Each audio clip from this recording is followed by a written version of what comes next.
అంబేద్కర్ కోనసీమ జిల్లా కె గంగవరం మండలం వట్రపూడి శ్రీ కాత్యాయని ప్రాథమిక వ్యవసాయ సహకార పరపతి సంఘం సర్వసభ్య సమావేశం సంఘ కార్యాలయం నందు సోమవారం ఉదయం 10:30 జరిగింది. Special officer N Durga Sagar ఆధ్వర్యంలో జరిగిన ఈ సమావేశంలో 2024 సెప్టెంబర్ 1 నుంచి 2000 ఫిబ్రవరి 25-28వ తేదీ వరకు జరిగిన లావాదేవీలను సొసైటీ కార్యదర్శి కాకినాడ మహాలక్ష్మి వివరించారు. వట్రపూడి కాత్యాయని సొసైటీ నందు మొత్తం 600 మంది సభ్యులు కాగా వారిలో రుణగ్రహీతలు 370 మంది ఉన్నట్లు తెలిపారు. వారిలో 350 మంది పంట రుణాలు తీసుకోగా మిగిలిన సభ్యులు ఎల్టీ లోన్లను, ఎస్టీఓ లోన్లను తీసుకున్నట్లు తెలిపారు. సొసైటీ సంవత్సరిక టర్నోవర్ 4 కోట్లు పైబడి ఉందన్నారు. వట్రపూడి సొసైటీ పరిధిలో వట్రపూడితో పాటు అద్దంపల్లి, విలాస గంగవరం గ్రామాలకు సంబంధించి 550 ఎకరాల విస్తీర్ణంలో రైతుల అవసరాలను తీరుస్తుందన్నారు.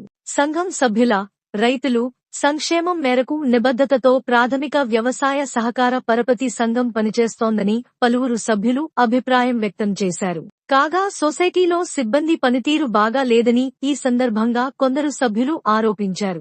అలాగే ఎరువుల డిపో వ్యాపారంలో అవకతవకలు ఉన్నాయని విమర్శలకు దిగారు. సొసైటీ సిబ్బంది ఎరువులను పిఎస్సిఎస్ పరిధిలోని గ్రామాలకు కాకుండా బయట ఊర్ల నుంచి వచ్చిన రైతులకు బస్తాలు ఎరువులను విక్రయిస్తున్నారని కె. గంగవరం మండలం వైస్ ఎంపీపీ దూడల నాగేశ్వరరావు, చిన్నబాబు ఆరోపించారు. సొసైటీ ఎరువులను బయట వ్యక్తులకు అమ్ముకోవడంలో అర్థం ఏమిటని ఆయన ప్రశ్నించారు. అలాగే సభ్యులకు ఇచ్చే వడ్డీ రాయితీ సభ్యులందరికీ అందకపోవడం విచారకరమని చిన్నబాబు వ్యాఖ్యానించారు. ఈ కార్యక్రమంలో దూడల సత్తిరాజు, దాసరి సత్తిరాజు, చింతపల్లి వెంకటరమణ, వట్రపూడి గ్రామ రైతులు పాల్గొన్నారు. నా పేరు ఎన్ దుర్గా సాగర్ అండి. నేను వట్రపూడి పిఎస్సి సంబంధించిన పిఎస్సి చైర్మన్ అండి. ఈరోజు ఈ వట్రపూడి పిఎస్సి ప్రాథమిక వ్యవసాయ సహకార పరపతి సంఘం యొక్క జనరల్ బాడీ ఈరోజు నిర్వహించడం జరిగినది. జనరల్ బాడీలో సెప్టెంబర్ నుంచి ఇప్పటి వరకు జరిగిన జమా ఖర్చులు ఆమోదించడం, మళ్ళీ అంచనా బడ్జెట్ని రాబోయే 25-26కి సంబంధించిన అంచనా బడ్జెట్ని నిర్ణయించడం జరిగినది. సభ్యులు అందరూ వాళ్ళ సమస్యలు చెప్పారు. అవి వినడం, వాటిని పరిష్కరించడం కూడా జరిగింది. నా పేరు దూడల నాగేశ్వరరావు, గంగవరం మండలం వైస్ ఎంపీని. నేను ఈ సొసైటీలో సభ్యుని. ఇక్కడ మాది వట్రపూడి. కాకపోతే ఇక్కడ పంచాయతీ సచివ ఈ సొసైటీ స్టాఫ్ వ్యవహారం బాగలేదు. మాకు అది నచ్చిన ఒకటి భాగాలు మూతుమురుగు అయితే ఒకలా చెప్తున్న సమాధానం, సన్నాస్ అయితే ఒకలా చెప్తుంటే ఇక్కడ స్టాఫ్ వ్యవహారం బాగలేదు. మేము దీని మీద కలెక్టర్ కూడా ఫిర్యాదు ఇస్తాం. తర్వాత రేపు మండల పరిషత్ మీటింగ్లో ఏవో గారిని అడుగుతాం పిండి వ్యవహారం గురించి. రేపు వచ్చి నెలలో మండల పరిషత్ మీటింగ్ ఉంటుంది. ఏవో గారిని అడుగుతాం. రైతులు ఇక్కడ మాది 3 గ్రామాలు ఉన్న సొసైటీ. మేము కొనుక్కోనగా మాకు అమ్మనని వీళ్ళు బయటకు అమ్ముకున్నారు. కాబట్టి నేను ఏవో గారిని మండల పరిషత్ మీటింగ్లో అడిగి మాది 550 ఎకరాల మాది ఈ క్రాప్ బుకింగ్ అండి ఇక్కడ అయ్యింది. మాకు ఎంత పిండి వచ్చింది, మీరు ఎంత సేల్ చేశారు, మేము ఇక్కడ ఊళ్ళో అడిగితే ఏమన్నందుకు పొరుగురు అమ్ముకున్నారే.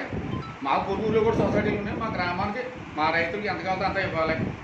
మాకు ఆధార్ కార్డులతో ఎలుముద్రతో తప్ప లేకుండా మా రైతులకు మాకు ఇవ్వాలి. బయట ఊళ్ళతో ఎలుముద్రలు అడగని, తమ్ముడు అడగని. వాళ్ళని అడుగుతలేదు, మమ్మల్ని అడుగుతున్నారు. ఇక్కడ వాళ్ళు వచ్చినప్పుడు తాటలో లారీలు వ్యాన్లు వేసుకుని వాళ్ళకి ఇస్తున్నారు. ఇక్కడ రైతులు ఇక్కడ ఎందుకు ఎవరు? ఇక్కడ ఊళ్ళో సొసైటీ ఊళ్ళో ఒక బస్తా అమ్మితే ఊళ్ళో రైతుకి 30 రూపాయలు వస్తుంది. దాని బస్తా నుంచి ఇక్కడ 30 రూపాయలు వస్తుంది. కౌలు రైతు కూడా సమాధానం చెప్పాలి. సొసైటీకి వచ్చినప్పుడు ఎవరికైనా సరే దాని గురించి మేము రేపు పొద్దున్న కలెక్టర్ గారికి నోటీస్ ఇస్తాం, అడుగుతాం. మేము కంప్లైంట్ ఇస్తాం. రేపు మండల పరిషత్ మీటింగ్లో కూడా ఇవ్వగానే అడుగుతాం. దాసరి సత్యరాజు అండి, మాది అద్దంపల్లి. వట్రపూడి కాత్యాయని ప్రాథమిక వ్యవసాయ పరపతి సంఘంలో నేను మెంబర్ని, సభ్యత్వంలో మెంబర్ని.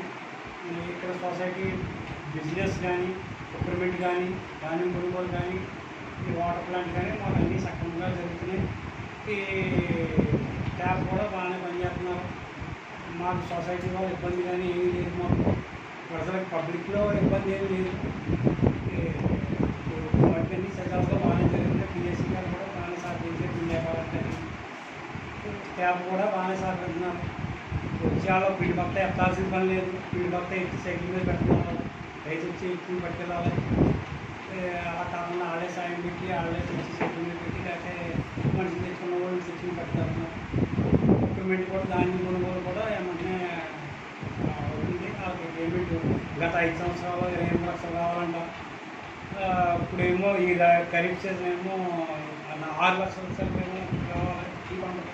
అది గవర్నమెంట్ ఏమో చూసి ఆ డబ్బులు మాకు సొసైటీకి జమ అయ్యేలా కోరుకుంటున్నాము. చాలా బాగా చెప్తారు.